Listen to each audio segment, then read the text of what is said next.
శ్రీవాణి భక్తులకు మరింత మెరుగైన సేవలు అందించనుంది టీటీడీ. ఏఐ ఆధారిత ఇంటిగ్రేటెడ్ కమాండ్ కంట్రోల్ సెంటర్ ను ఇటీవలే సీఎం చంద్రబాబు ప్రారంభించారు. దీని ద్వారా వైకుంఠం క్యూ కాంప్లెక్స్లలో భక్తుల రద్దీని ఎప్పటికప్పుడు పర్యవేక్షిస్తారు. ఏ కంపార్ట్మెంట్ లో భక్తులు ఎంతసేపటి నుంచి వేచి ఉన్నారనే వివరాలను గుర్తిస్తారు. ఎక్కువసేపు నిరీక్షిస్తున్న వారికి ప్రాధాన్యతనిచ్చి వారిని త్వరగా దర్శనానికి పంపేలా చర్యలు తీసుకుంటారని టీటీడీ అధికారులు తెలిపారు. భక్తులు క్యూ లైన్ లోకి ప్రవేశించినప్పటి నుంచి దర్శనం పూర్తయ్యే వరకు పూర్తి సమాచారం డాష్ బోర్డ్ లో కనిపిస్తుందని పేర్కొన్నారు. అన్న ప్రసాదాల వితరణ కూడా ఏఐ టెక్నాలజీ సమర్థవంతంగా నిర్వహిస్తుంది. అలాగే భద్రతను పెంచేందుకు 250 ఫేస్ రికగ్నిషన్ కెమెరాలను కొనుగోలు చేయనున్నారు.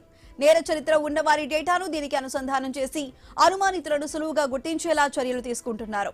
అలాగే తిరుమలకు వచ్చే వాహనాల సమాచారాన్ని పర్యవేక్షిస్తూ కాలుష్య నియంత్రణకు పాత వాహనాలను నిలిపివేయనున్నారు అధికారులు. ఈ ప్రాజెక్ట్ కోసం ఇప్పటికే 16 కోట్లు ఖర్చు చేశారు. 7 దాతలు ఈ కేంద్రం నిర్మాణానికి సహకారం అందించారు. ఏడాది పాటు దీని నిర్వహణ బాధ్యతలను కూడా వారే చూసుకోనున్నారు.